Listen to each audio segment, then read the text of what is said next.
بھٹی صاحب یہ ہنسی آپ کی نکل گئی ایک ہنسی کی آواز ہے اس دوران؟ جی جی جی میری نکل گئی ہے اور میں نے بڑی کوشش کی ہے پھر بھی نکل گئی ہے. آپ کو اتنا کیا اس میں فنی لگا رانا صاحب کی بات میں؟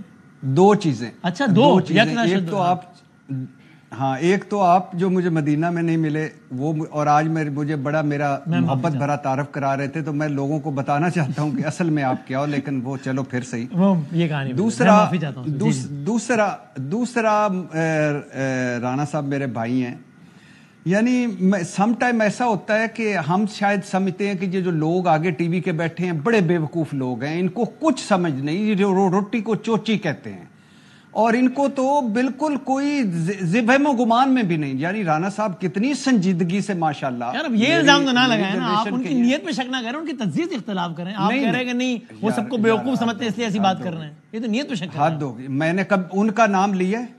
تو یہ آپ رمیز راجہ کی بات کر رہے تھے، کس کی بات کر رہے تھے پھر ہم؟ نہیں رمیز راجہ کی نہیں، کرس گیل کی. اچھا ٹھیک ہے.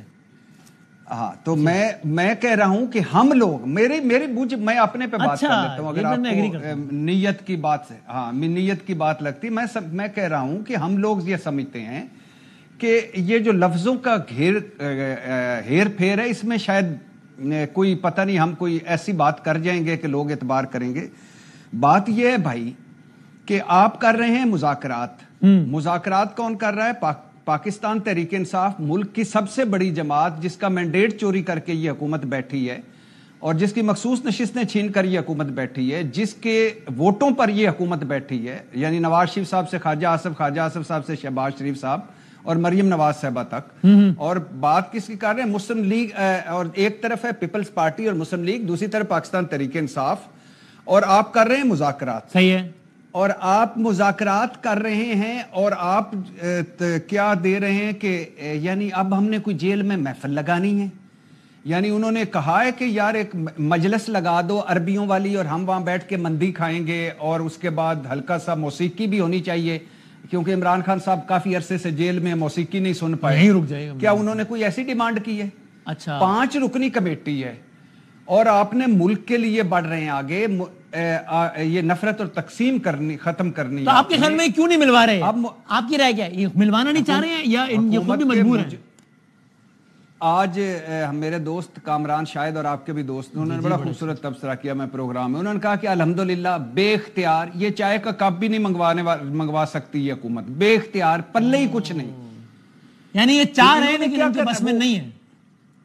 نہیں چاہ بھی نہیں رہے. اچھا چاہ بھی نہیں رہے. یہ نہیں الحمدللہ چاہ کیوں رہیں گے؟ یہ چاہیں گے کہ پاکستان تحریک انصاف سے بات چیت ہو، یہ نفرت تقسیم ختم ہو. اگر چاہتے نا تو پھر کمیٹی میں نہ بیٹھتے. چاہتے نا تو کمیٹی میں نہ بیٹھتے.